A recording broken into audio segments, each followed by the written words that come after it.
How's everybody doing? All right, okay. Well, great. So I'm really excited that I was asked to talk to you all today because my partner Ari and I started just like I assume most of you did. And we had very, very humble beginnings. There was two of us and two employees when we first opened March 15th of 1982, and we did a little under $100 our first day. The financial situation was a little different then. I assume some of you have gone to try to borrow money recently. What interest rate were you able to borrow money at? Anybody? 8? So in March of 1982, does anybody have an idea of what the prime lending rate was? It was 18%. So when we were a high risk loan, so when we went out and I put up my house in order to start our business, we had to borrow money at 20%. So it was a little different then. But anyways, and I'm going to talk to you a little bit about how we started, how we grew, but mostly I want to talk to you about a tool that we use that we call visioning, that I believe has been really the major tool that we have used to drive long-term success and sustainability in our organization. So, but first, I'd like to give you a little pop quiz. So I would, with your permission, I'd like to ask you to close your eyes and with an outstretched arm, point in the direction that you believe is north.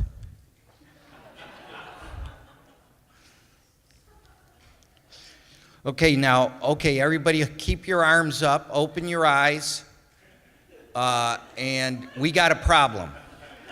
We're down here in Detroit, and we want to get it up to Traverse City by nightfall. So we got to really know which direction north is. So, you know, we could appoint a. I guess I got to walk around. We could appoint a committee. We could have this row here go out, and they could come back with a proposal. And we could decide to accept it or not. We could have a democratic vote, majority rules. We could try to come up to a consensus. But luckily, because we don't have a lot of time, the iPhone has a compass.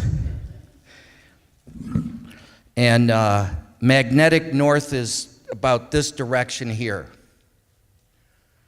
So those of you who were pointing, and many of you, pointing in a different direction, do you want to argue with this? Anybody? You held your arms up there pretty firmly.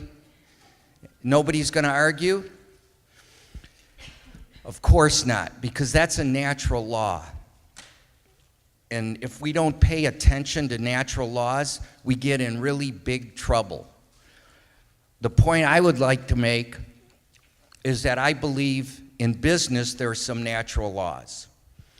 If you want to stay in business over a long period of time, your customers have to perceive value in your product or your service.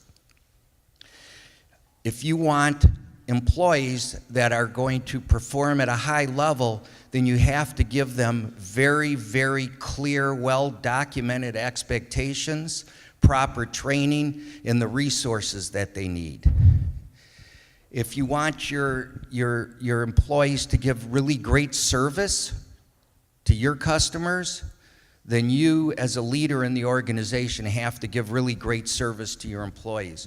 You have no right, I have no right to ever expect that the people that work in our organization are going to give a higher level of service to our guests than I'm willing to give to them. And then one law that I think is really, really, really important, and that is if you want to have a successful business, you need to very, very clearly be able to define what that looks like. We call that a preferred future or a vision. And for us, we define vision as it is a written definition of what success looks like in your business at a given period of time in the future. It is a written narrative, and it is written in the future as if it's already happened.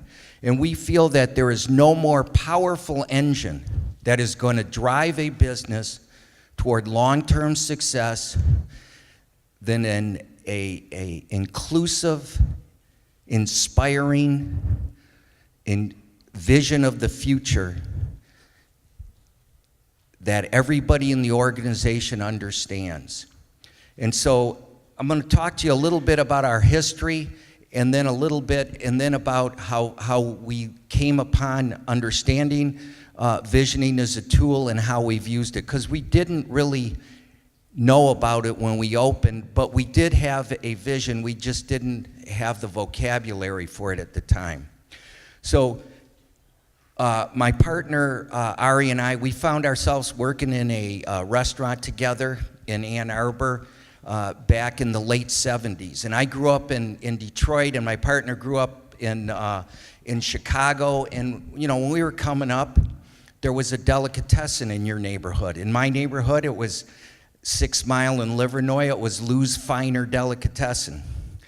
And, you know, where you could get a real corned beef sandwich on real rye bread. And here we were in the late 70s up in Ann Arbor, and it was a total wasteland for anything like that. There was nothing that came close. And so on the weekend, I'd drive back into Detroit, and I'd get a loaf of rye bread and a pound of corned beef and red Pelican yellow mustard, and I'd have that food that I grew up on. And we thought, wow, you know, Ann Arbor could use a really good delicatessen. We wondered why there wasn't any. And we also, at that time, we started to develop an interest in really good foods. Neither of us grew up in a foodie family. That term hadn't been coined yet. There was no Food Network. People didn't know the names of celebrity chefs. But my partner Ari had been traveling a lot. He was he was always bringing back cheeses and oils and vinegars, and we were collecting articles, and we were reading books, and we were, you know, just kind of kept talking about this business we'd like to open. And then I left that restaurant. We were working together, and with a partner, I opened a fish market in Carytown called Monahan Seafood Market. It's still there today. And across the street was a little corner grocery store that was built in 1902 called Dyross. And one day, well, the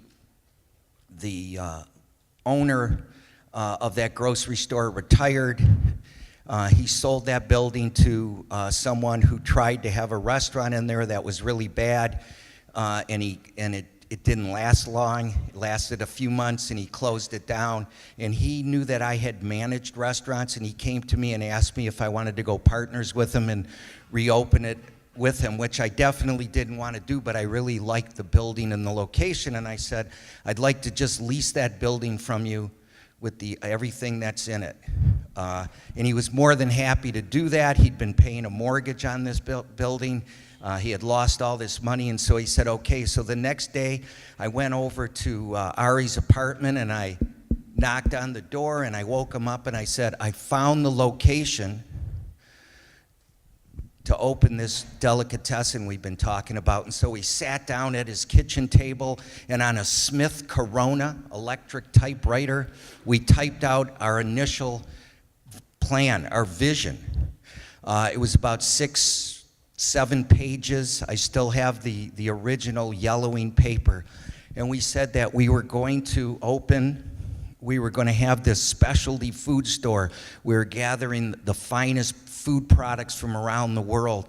And then smashed down in the middle of it, we would have this busy, bustling delicatessen sandwich shop. And we were going to serve these sandwiches that were so big, it was going to take 2 hands to get it up to your mouth. And when you finally bit into it, the Russian dressing would roll down your arms. And that was really very, very clear vision in our heads before we ever made our first sandwich. And we also said that we wanted to be unique. And for us, by definition, that meant there's only one of you. Now, that's not to say that, we said that if we were ever going to grow, we were not going to do it by replication. That's certainly a well-proven business model, but it wasn't what we wanted. Often I say, we're not really real entrepreneurs. We're more lifestyle entrepreneurs because we imagined this life that we wanted to live, and we went about creating a business that would allow us to live that life. But we just wanted to be great, and we hadn't seen anything where the 14th or 15th or 25th location, it's just not exciting anymore. Have any of you ever been to the original Starbucks in Seattle at Pike Market? So for me, when I go in there, there's a sense of history, there's an energy level that's palpable, it's exciting. Have any of you ever been to the Starbucks on the Ohio Turnpike? Exciting, it's not, right? So that's really what we wanted to avoid. So we said that we wanted to be unique. And we also said that we wanted an organization where decisions were not going to be made based on who had the most authority, but rather who had a solution to a problem we were dealing with, who had information and data relevant to the issues at hand, who had a great idea. We wanted to push decision-making down as deeply and as widely into the organization as we could and invite everybody to come in and help make the decisions that would run the business. We wanted everybody to understand that they were personally responsible for the success of the business. We didn't really know how to do that yet. That took us a long time to do. And then we also said that we made this very strategic decision that we were going to deliver, we were going to gather this food and prepare this food and deliver it to our guests with an extremely high level of customer service. This was 1982, and nobody talked about customer service.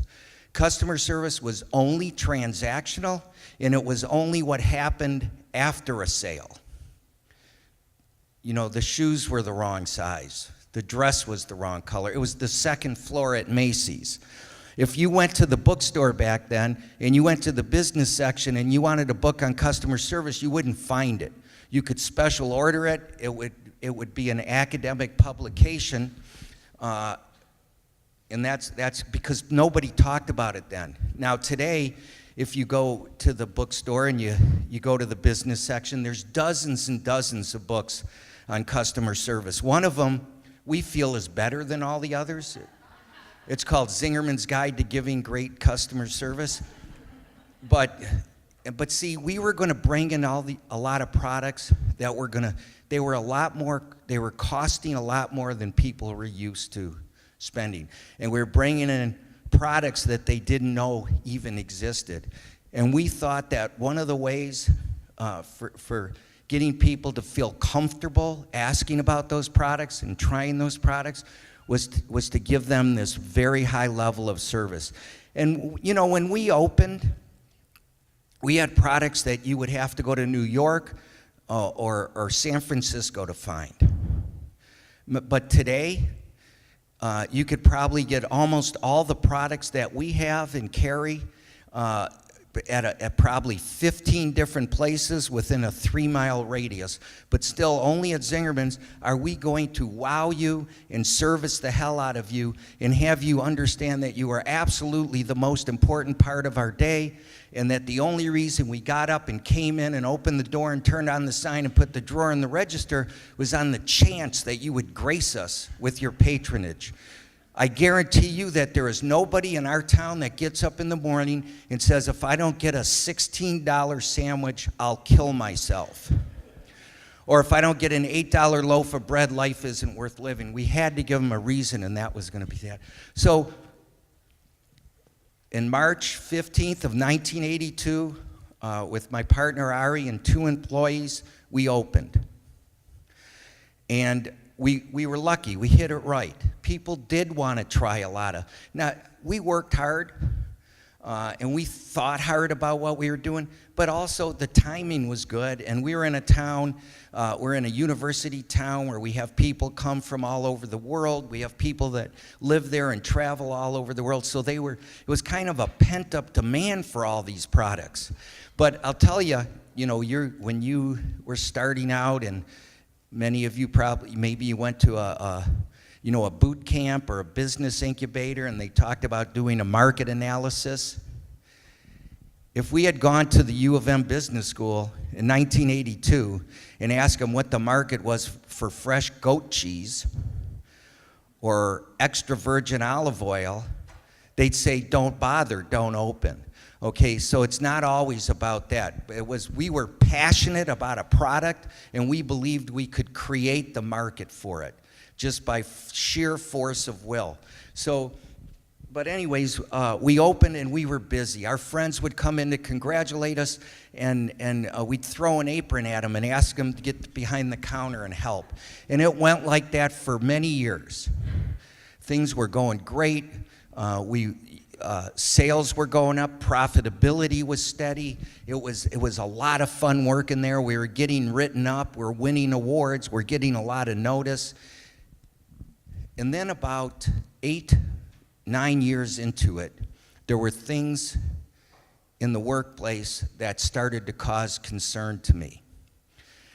Sales had flattened out, profitability was going down. There didn't seem to be the same esprit de corps, the same energy in the crew. It was like people were just punching the clock. We now had a formal leadership team, and there was a lot of disagreement among that team about where's our opportunities? How do we take advantage of them? Where's are the threats to our market coming from, and how do we mitigate those threats? There was a lot of risk avoidance. It's like, hey, we're Zingermans, we're cool, let's not rock the boat. And there seemed to be just a complacency settling in. And when you become complacent, your business is starting to die because your competitors are right behind you. I never think about or contemplate the competition because I believe that any of the time or energy or thought that I put into that is much better putting into how do I enhance our own business rather than worrying. And the competition is not going to run over you unless you're laying down in the road. But I felt that folks wanted to kind of start to lay down and be tired. And also that seemed like a bureaucracy was setting in, and that the leaders started to believe that their authority was vested in their title. And I wanted a workplace where the authority of the leaders was willingly given to them by the people that they were leading, because those folks viewed them as fair and competent and consistent and committed to their success. And so I really wanted to shake things up. I was getting nervous. And I wanted to provide the opportunity for professional and financial growth for the people that were working for us, because we were putting an enormous amount of resources into training people, and I didn't want them to have to leave, but we were this small little business, and the leadership roles were filled, and we were young, and so we weren't retiring or dying left and right. And so if you were up and coming and you wanted more, you were going to have to leave and go work for our competition after we taught you how to compete with us. And we wanted to have a more robust benefits package so the people that work for us could afford to live in the community and raise families and have good lives. And so all of that required dynamic growth. So one day I grabbed Ari and I sat him down. It's hard to see, but behind that lamppost of the in front of the original building, there's a black bench, and I sat him down and I said, we've been at this for 9 years. 10 years from now, what do we look like? He was like, why are you bothering me? I got work to do. I said, no, this is our work. He goes, no, I got real work to do. The dishwasher called in sick. The cooler's broken. The lunch rush is going to start. Sound like your businesses? Okay, you're always busy. Those are very, very real pressures. Order the product, get the product in, produce the product, get it out, bill the customer, collect the money. That's all real. But somebody in the organization has to be looking down the road, saying this is where we're going and it's going to be great. Because if you're leading an organization, it's a debt that you owe to the people that come to work for you. You know, when you hire people and they get up in the morning and they come in and they put out a really great effort, that is a gift. And in return for that gift, you owe them something. Part of that debt is that you owe them a workplace where they feel good about coming to. They feel safe. They feel respected. They feel that their opinions mean something. Another part of it is a legacy of guiding principles, saying that this is how we're going to behave in this company without exception. And then a really important part of it is an inspiring, strategically sound vision of the future, saying this is where we're going, this is who we are, this is what we're good at, this is what social good that we contribute to this community, and you can be part of it, and it's going to be great. And so Ari and I started a conversation that day that took us about a year. And we said that we were going to open, I think I'm missing my, so that was when we opened, and then we came up in 1994, after a year of going back and forth, we wrote out our first real vision. It was a 15-year vision that would take us to 2009. We said we would grow by opening 12 to 15 food-related businesses, all in the Ann Arbor area, and that each one was we would not replicate what we were doing. Each one would be unique, and we weren't going to do anything unless one of our employees came forward and was passionate about a product or service and was going to operate according to our guiding principles. Then we were going to partner with that person, and we were going to finance that business with them, and we were going to create a community of businesses where we were customers and suppliers of each other. And so we were going to provide more and more opportunity for the people that work for us. So maybe you wanted to own your own business. Maybe you didn't. But now we were providing more opportunity for supervisors and managers. And you were kind of stuck learning this skill. Now you could go work at the bakehouse and learn how to bake bread or bake cakes. And so, in everything we were doing, we were trying to improve our products and our service. And then, of course, 2009 has come and gone, and now we have a new vision that takes us to the year 2020. And these are the key points of that vision. But the idea is that this is a listing, but there's a several-page document that is our written vision. And that's what I want to talk to you about is the visioning and the process that we use. So when I talk about visioning, I'm talking about, again, what success looks like for you. It's different for all of us, okay? But it's really, really important that you get very, very clear on what success looks like. Everything we do is hard. You're going to work hard at your business, so it's going to be a lot more enjoyable if you're working at something that's getting to you where you personally want to go. A lot of times, how many of you have a partner? So that's quite a bit. And there's a lot of times partners are arguing with each other, and they think they're arguing about strategy, the best way to go do something. But most of the time, they're really arguing about vision, okay? Only they don't have one.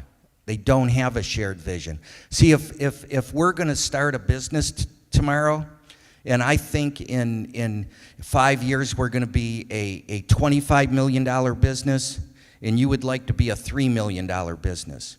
It's not that one of us is right and one of us is wrong. It's not that one is good and one is bad. It's two very different businesses. And the actions that we will take tomorrow morning so that we end in 5 years at 25 million or 3 million, those are very, very different actions. So we're never going to be able to get straight with each other on the strategy. So the vision is not the strategy. The vision is what you want to do. It's what success looks like to you. And it's why you want to do it. The strategy is how you're going to get there, and that comes later. That comes after you've developed your vision, because your vision is informed by your heart, your values, and not your head. Your head comes into it afterwards, but if you start with pragmatism, then your vision is not going to be as robust as it could be. It sounds easy to sit down and start to write out what success looks like for you 5 years from now, 10 years from now. But when we first start the process, there's hesitancy. We feel childish or selfish or embarrassed. It's hard for us to express what's in our heart and what success really looks like for us. If after today, well, if you are flying out of town tomorrow and you're going to go to California and you get on the plane and somebody sits down next to you, starting to taxi, that person turns to you and says, "What's your vision of a beautiful world?" You go, "Why am I sitting next to this freak?" You'd put your earbuds in, you'd get your book out. You might even read the airline magazine, anything, okay? But if that person, we feel uncomfortable. If that person turned to you and said, "Can you believe what's going on in this world?" It's unbelievable. You will bond with that person and you will talk about all your anger and your frustrations. It's hard for us because when we're children, as we start to grow up, it gets pounded into us, be realistic, be pragmatic, don't be silly, okay?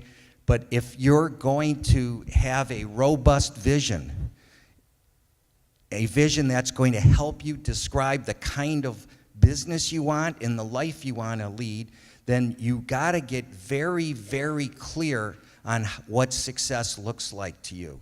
And you're going to write it down. And we say that the right vision has to be inspiring, strategically sound, documented, and widely communicated. We want it to be inspiring because great performance is characterized by people that are working for something bigger than themselves. We all want to be part of something good. We want to know what our work is going to deliver to the community that we're in. There's a world of difference between two workers. If you ask one what she's doing and she says, I'm rough framing a wall. And you go to another worker who has the exact same job and you say, "What are you doing?" And she says, "I'm building a home for someone in my community."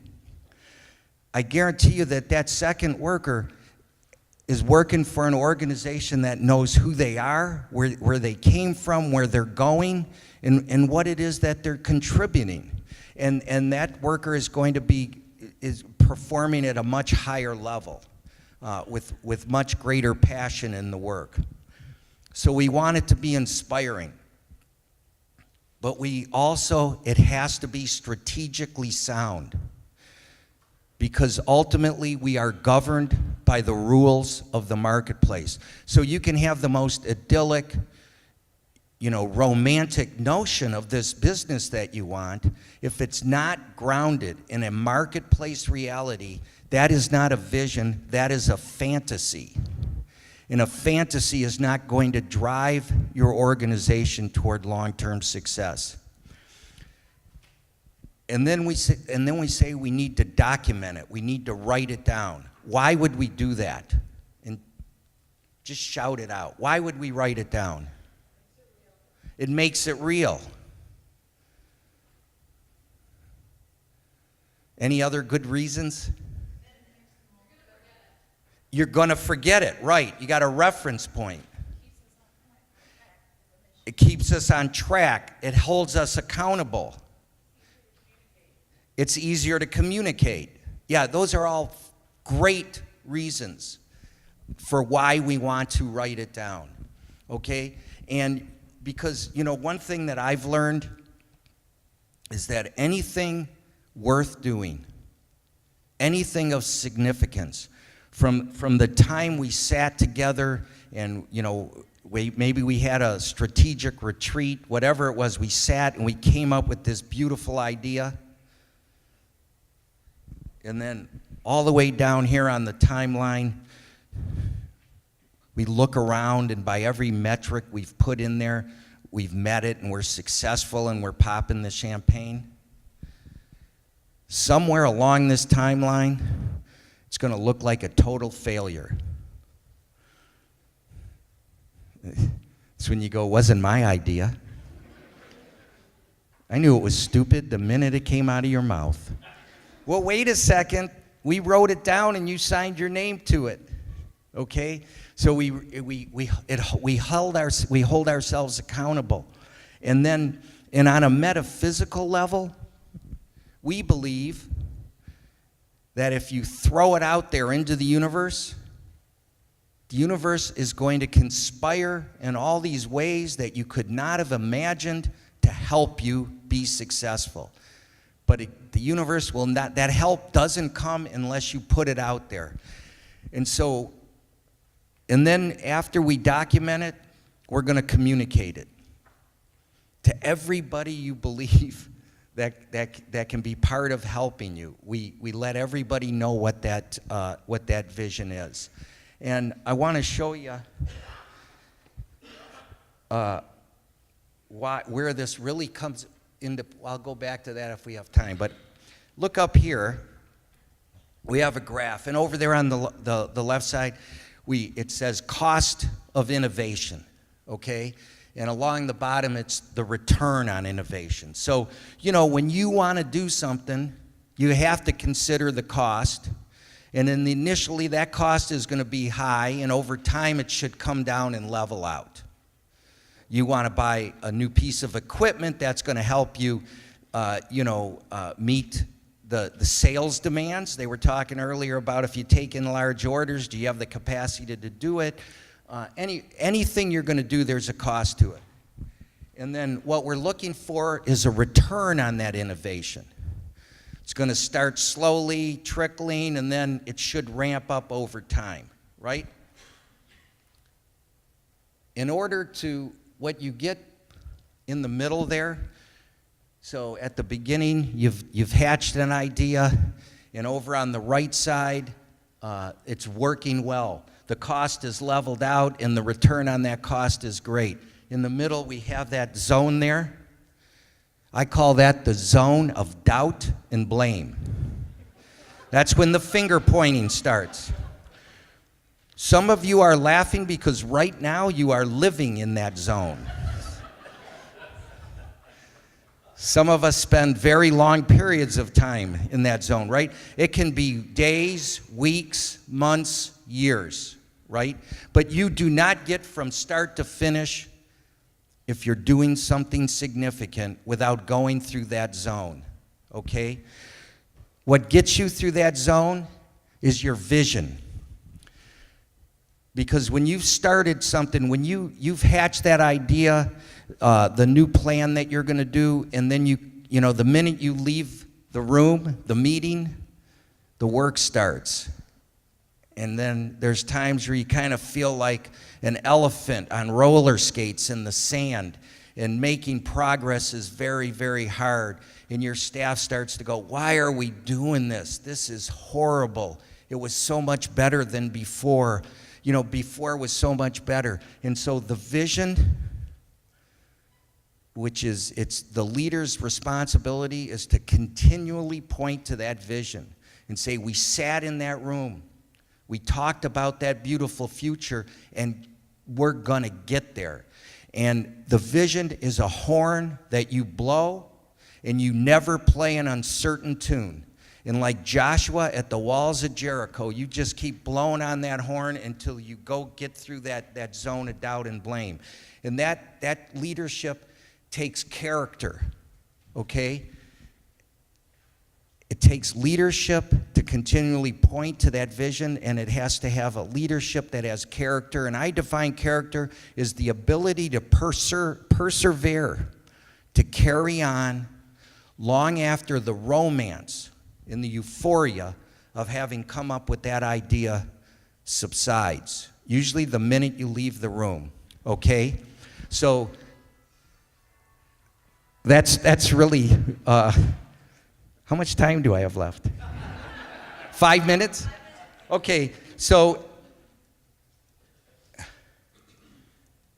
and then just kind of rolling things together here as you start to grow your business and you're going to scale up. I think for us, we wanted to make sure that we were maintaining our culture within the organization. And people go, oh, when we started, it was like a family, and then how do you keep that family feel when you have 750 employees? How many of you grew up in a dysfunctional family? Is that the kind of family feel you want at work? Okay, so there's good families and bad families.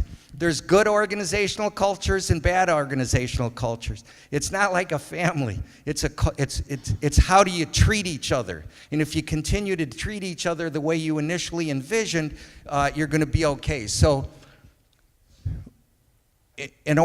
we talk about mission, we talk about vision, we talk about goals, and so in principles, and we created a graphic representation of what we call the Zingerman's business perspective.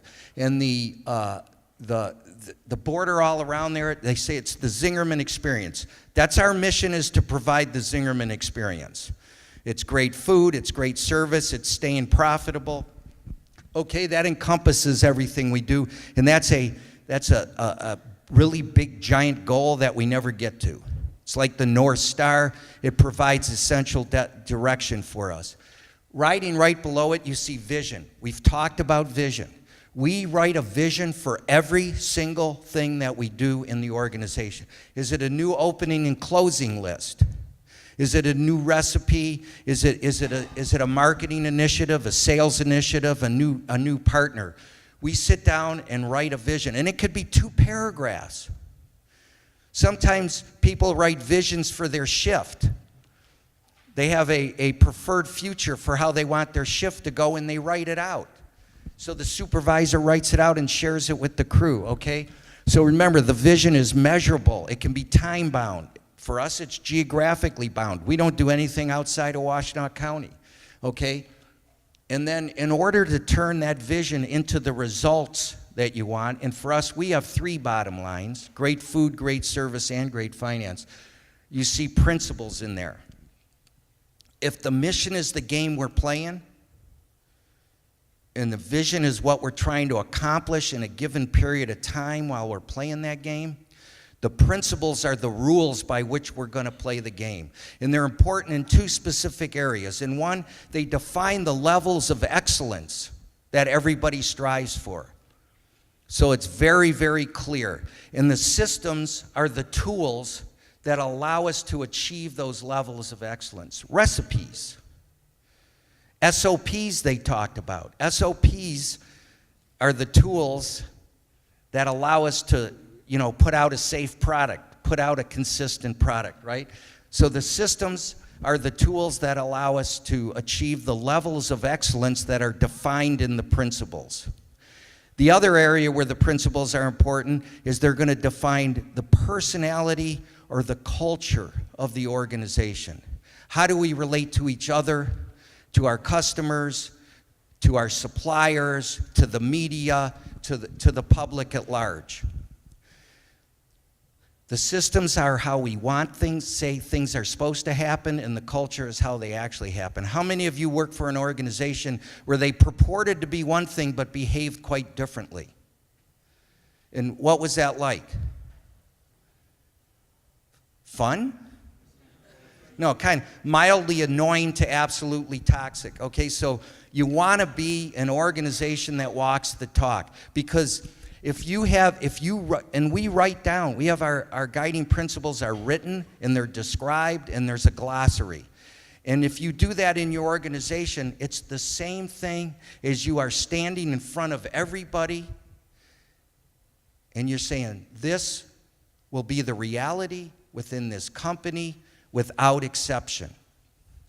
If you keep that promise with the people that work for you and yourself, then you will have the greatest asset that any employer can have. You will have the trust of the people that work for you.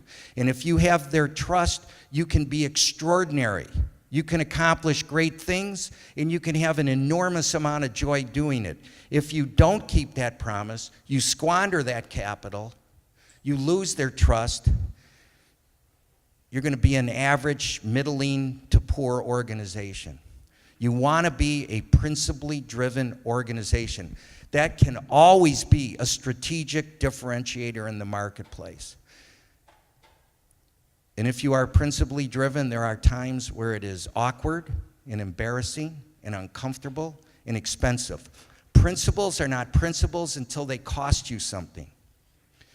If you had a list of principles and the world turns upside down tomorrow and one of them puts you at a strategic disadvantage in the marketplace, that's not a guiding principle, that's a best practice. And best practices change all the time. Legislation, rules, new information, new technology, people getting smarter, okay, but principles don't change. I would encourage you to sit down and take a blank piece of paper and think about your business 5 years from now. You're floating on a magic carpet. You're looking down on it. What are all the activities that are going on that would indicate to you that you have been as successful as you want to be? And just start writing it down. And then eventually over time, you'll craft a narrative. If you have trouble starting that exercise, imagine that your rich aunt loaned you the money to start your business, and it's 5 years now and it's a success, and you're writing her a letter thanking her and telling her everything that money has helped you be able to do.